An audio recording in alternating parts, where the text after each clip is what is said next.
Magandang araw mga kapol sa mga subscribers natin.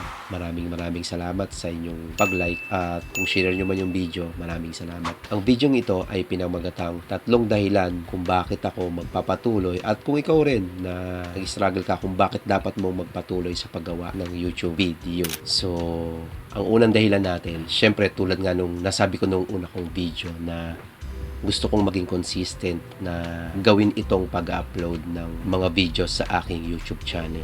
So, kung mapapansin nyo, bumalik ako sa YouTube nitong taon at sinabi ko doon na gusto kong maging consistent. So, consistent na pag-upload na ang target natin ay isang video kada linggo. Wala naman akong ibang nais patunayan sa iba. Kumbaga, sa sarili ko lang. Gusto ko kasing i-challenge yung sarili ko na sa kabila ng kung ano mang nangyayari sa nagdaang linggo, dapat makapag-upload pa rin ako ng isang video na naiisip ko na makakatulong sa mga manonood ko. Actually, ang alam ko sa ngayon, 10 pa lang yung subscribers natin ng mga kapol. Ngunit sa akin mahalaga yun na tingin ko yung 10 yun, kahit isa doon na makapanood nito, kung meron siyang mapulot kahit konti, at least makakatulong sa kanya o sa pang-araw-araw na buhay niya. Basta yun ang pinakauna. Challenge ko sarili ko na maging consistent.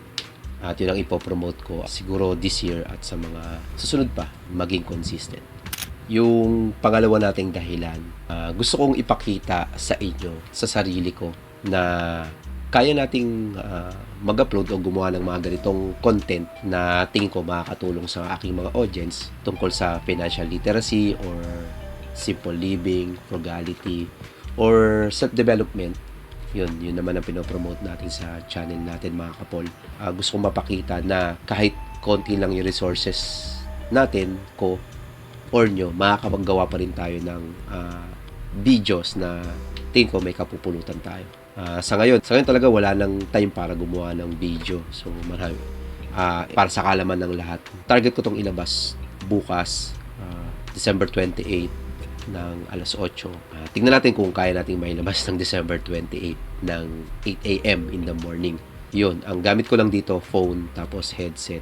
Tapos hindi naman din tayo magaling mag-edit. So, tingnan natin kung kakayanin pa ng oras. Pero yun kasi talaga, gusto ko ipakita sa inyo, sa mga manonood, na kahit limited lang yung resources natin, walang hadlang para gumawa ka ng mga content.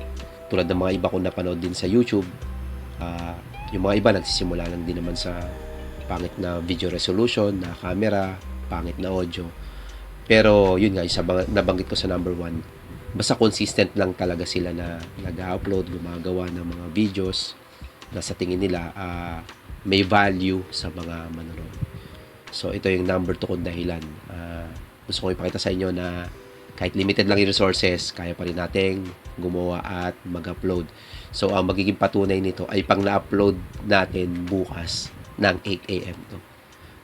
Sa ngayon, time check. So, base sa relo ko, 9:38 p.m. na to.